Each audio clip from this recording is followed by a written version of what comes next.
नमस्कार दोस्तों, हर्षित द्विवेदी एजुकेशन में आपका स्वागत है। मेरा नाम है Vineet Sagar. Economically weaker sections के लिए खुशखबरी है।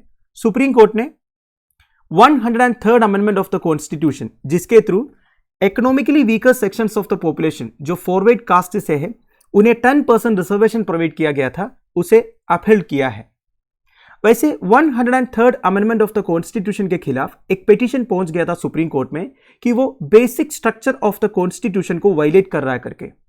फिर सुप्रीम कोर्ट के एक 5 मेंबर कॉन्स्टिट्यूशन बेंच बैठे थे। आज वर्डिक्ट आया दोस्तों, 3-2 मेजोरिटी में सुप्रीम कोर्ट ने EWS रिजर्वेशन को अपहोल्ड किया है। तो सबसे पहले इकोनॉमिकली वीकर सेक्शन कोटा क्या है ये समझते हैं। 2019 में parliament 103rd constitution amendment act पास किया था by amending articles 15 and 16 of the constitution और economically weaker section of the population को 10% reservation provide किया jobs and admissions in educational institutes में। इसमें खास बात यह था दोस्तों, economically weaker section कोटा में से socially and educationally backward classes को completely exclude किया था। only forward caste के जो economically weaker sections है उन्हें consider किया गया था, क्योंकि socially and educationally backward classes के लिए ऑलरेडी रिजर्वेशन प्रोवाइडेड है। ओबीसी के लिए 27%, शेड्यूल्ड कास्ट के लिए 15% एंड शेड्यूल्ड ट्राइब के लिए 7%। तो पार्लियामेंट ने ये एक्ट इसलिए एनैक्ट किया था वो गरीब लोगों का वेलफेयर के लिए, जो ये रिजर्वेशन पॉलिसी में इंक्लूडेड नहीं है। तो article 15 clause 6 and article 16 clause 6 centre and state governments को एनेबल करता है to provide reservations to the economically weaker sections of the society. तो सुप्रीम कोर्ट के सामने 3 मेजर इश्यूज थे। Number 1, whether the 103rd constitution amendment is violative of basic structure for providing reservation solely on the basis of economic criteria। देखिए, economic criteria के ऊपर reservation provide करना constitution का basic structure को violet कर रहा है या नहीं। वैसे आपको पता होगा 1973 में Kesavananda Bharati versus state of Kerala judgement के थ्रू सुप्रीम कोर्ट ने यह बोला था कॉन्स्टिट्यूशन का अमेंडमेंट कर सकते हैं पार्लियामेंट, पर कॉन्स्टिट्यूशन का बेसिक स्ट्रक्चर को वायलेट नहीं कर सकता। अब ये बेसिक स्ट्रक्चर क्या है इसका कोई क्लियर डेफिनेशन नहीं है, फिर भी सुप्रीम कोर्ट ने अलग अलग जजमेंट्स के थ्रू ये क्लियर किया है क्या क्या बेसिक स्ट्रक्चर में आता है। तो अभी सुप्रीम कोर्ट ने ये क्लियर किया है, ये जो reservation on the basis of economic criteria basic structure of the constitution को वायलेट नहीं करता है। दूसरा इशू ये था whether the amendment is violative of basic structure for excluding the poor among the SC, ST, OBC categories from EWS quota। देखिए, मैंने आपको पहले ही बताया ये जो 10% रिजर्वेशन प्रोवाइड किया था ना, ये केवल फॉरवर्ड कास्ट के जो इकोनॉमिकली वीकर सेक्शंस है उनके लिए था। इसमें SC, ST and OBC categories में जो इकोनॉमिकली वीकर सेक्शंस है उन्हें कंप्लीटली एक्सक्लूड किया गया था। तो सुप्रीम कोर्ट को यह चेक करना था ये जो SC, ST and OBC categories को एक्सक्लूड किया है क्या ये basic structure of the constitution को वायलेट तो नहीं कर रहा है। तो सुप्रीम कोर्ट ने यह भी क्लियर किया है ये जो एक्सक्लूजन है ये basic structure of the constitution को वायलेट नहीं कर रहा है। तीसरा, whether the amendment is violative of the basic structure for breaching the 50% ceiling limit. अब ये 50% सीलिंग लिमिट क्या है, इसके लिए और एक सुप्रीम कोर्ट जजमेंट के बारे में जानना होगा। 1992 में Indira Sawhney versus Union of India वाला केस में सुप्रीम कोर्ट ने यह बोला था कि रिजर्वेशन जो प्रोवाइड कर रहा है वो कभी भी 50% से ज्यादा नहीं होना चाहिए। अगर 50% से ज्यादा स्टेट को रिजर्वेशन प्रोवाइड करना है जॉब्स एंड एजुकेशन में, तो ओनली एक्स्ट्रा ऑर्डिनरी सर्कमस्टेंसेस में ही होना चाहिए।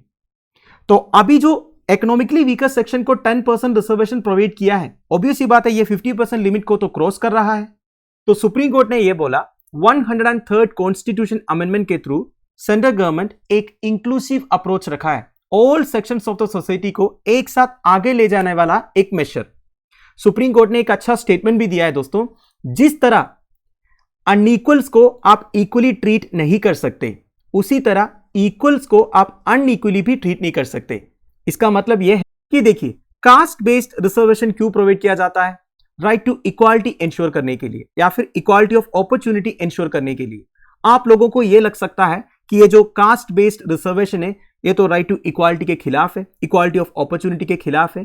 पर देखिए, हमारा कॉन्स्टिट्यूशन मेकर्स का विजन ऐसा नहीं था। देखिए, आप सबको पता है कि हमारे देश में सालों पहले से कास्ट हायरार्की चल रहा था। फॉरवर्ड कास्ट और लोअर कास्ट के बीच में जमीन आसमान का फर्क था। तो जब हम इंडिपेंडेंट हुए तो हमारी देश का सिचुएशन ऐसा था कि फॉरवर्ड कास्ट के जो लोग थे ना वो ऑलरेडी एक लेवल में पहुंच गए थे, सोशली एंड एजुकेशनली वो काफी फॉरवर्ड थे, और जो लोअर कास्ट के लोग थे वो काफी नीचे थे। तो अगर आपको ओपन कंपटीशन रखना है तो सबसे पहले इन दोनों का लेवल सेम करना पड़ेगा ना, तब जाके मेरिट में कंपटीशन होगा। तो ये इंश्योर करने के लिए, बेसिकली ये लेवल सेम करने के लिए कास्ट बेस्ड रिजर्वेशन प्रोवाइड किया था, बेसिकली लोअर क्लासेस को रिजर्वेशन प्रोवाइड किया। पर देखिए दोस्तों, हमारे कॉन्स्टिट्यूशन मेकर्स ने यह भी बोला था कि ये जो रिजर्वेशन पॉलिसी है इसे टाइम टू टाइम रिवाइज करना चाहिए, मतलब टाइम टू टाइम गवर्नमेंट को ये चेक करना चाहिए या फिर एनालाइज करना चाहिए कि देश का सिचुएशन इंप्रूव हुआ है या नहीं। बट अनफॉर्चुनेटली आजकल ये जो रिजर्वेशन पॉलिसी है एक पॉलिटिकल इश्यू बन गया है दोस्तों। कास्ट बेस्ड पॉलिटिक्स के कारण कोई भी रूलिंग गवर्नमेंट रिजर्वेशन पॉलिसी को टच नहीं करते हैं। अगर टच करेंगे या फिर रिजर्वेशन को कम करने की कोशिश करेंगे, ऑब्वियस ही बात है अगले इलेक्शन में वो जीतेंगे नहीं। तो सुप्रीम कोर्ट ने ये बोला है जिस तरह आप अनइक्वल्स को इक्वल नहीं मान रहे हो, मतलब जो कास्ट बेस्ड रिजर्वेशन प्रोवाइड करके आप उन्हें जो प्रायोरिटी दिया है, उसी तरह जो इक्वल्स है उन्हें आप अनइक्वली ट्रीट नहीं कर सकते हो। मेरा कहने का मतलब है इक्वल्स माने जो जनरल कास्ट के लोग हैं वो सारे इक्वल नहीं हैं, उनमें भी है अलग अलग सेक्शंस। कुछ लोग अमीर हैं, कुछ लोग गरीब हैं, जिनके पास सुविधाएं नहीं है, जिनके पास अपॉर्चुनिटीज नहीं है, तो उनको भी कंसिडर करना चाहिए। सारे जो इक्वल से, सारे जो जनरल कास्ट के लोग हैं या फिर फॉरवर्ड कास्ट के लोग हैं, उन्हें आप इक्वल नहीं मान सकते, तो उन्हें रिजर्वेशन प्रोवाइड करने में कोई प्रॉब्लम नहीं है।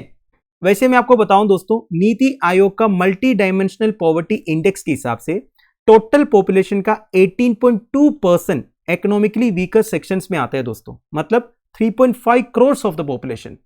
तो दोस्तों दैट्स इट। आई होप आपको सुप्रीम कोर्ट वर्डिक्ट के बारे में समझ में आ गया होगा। अब मैं आपको कुछ पॉइंट्स बताऊंगा जो आपके एग्जामिनेशन पर्सपेक्टिव में काफी इंपॉर्टेंट है। नंबर 1, आपको ध्यान रखना है constitution amendment act 2019, that is 103rd constitution amendment act के थ्रू इकोनॉमिकली वीकर सेक्शंस को 10% रिजर्वेशन प्रोवाइड किया था जॉब्स एंड एजुकेशनल इंस्टीट्यूशंस में एडमिशन के लिए। इसके लिए articles 15 and 16 of the constitution में क्लॉज 6 इंसर्ट किए थे, and the newly inserted article 15 clause 6 enabled the state to make special provisions for advancement of any economically weaker section of citizens। तो basically एक constitutional backup मिल गया state को। तो state जो है economically weaker section of citizens का advancement के लिए स्पेशल प्रोविजंस बना सकते हैं, including reservations in educational institution. तो ये क्लॉज ये कहता है such reservation can be made in any educational institution, चाहे वो प्राइवेट हो, एडेड हो या अनएडेड हो, except minority educational institutions covered under article 30 clause 1। now this is very important, statements में आपसे पूछ सकते हैं। article 15 and 16 clause 6 के हिसाब से कोई भी educational institution में EWS रिजर्वेशन प्रोवाइड कर सकता है, पर जो minority educational institutions है जो article 30 clause 1 के अंडर आता है उधर नहीं। आप सबको शायद पता होगा article 30 एक फंडामेंटल राइट है जो माइनॉरिटीज के लिए दिया हुआ है, वो एजुकेशनल इंस्टीट्यूशंस एडमिनिस्टर कर सकते हैं, उधर ये रिजर्वेशन एप्लीकेबल नहीं होगा। और ये क्लॉज ये भी कहता है that the upper limit of the reservation will be 10% which will be in addition to the existing reservations. तो मैक्सिमम रिजर्वेशन 10% है, और जो एक्सिस्टिंग रिजर्वेशन है socially and educationally backward classes के लिए, जैसे कि मैंने आपको पहले ही बोला था ना ओबीसी, एससी एंड एसटी के लिए, उसको छोड़ के होगा ये जो रिजर्वेशन है। तो I hope I have been clear to you. Supreme court judgement के बारे में आपका क्या ओपिनियन है, आप मुझे प्लीज कमेंट बॉक्स में बता दीजिएगा। Thank you for watching, bye bye, have a nice day.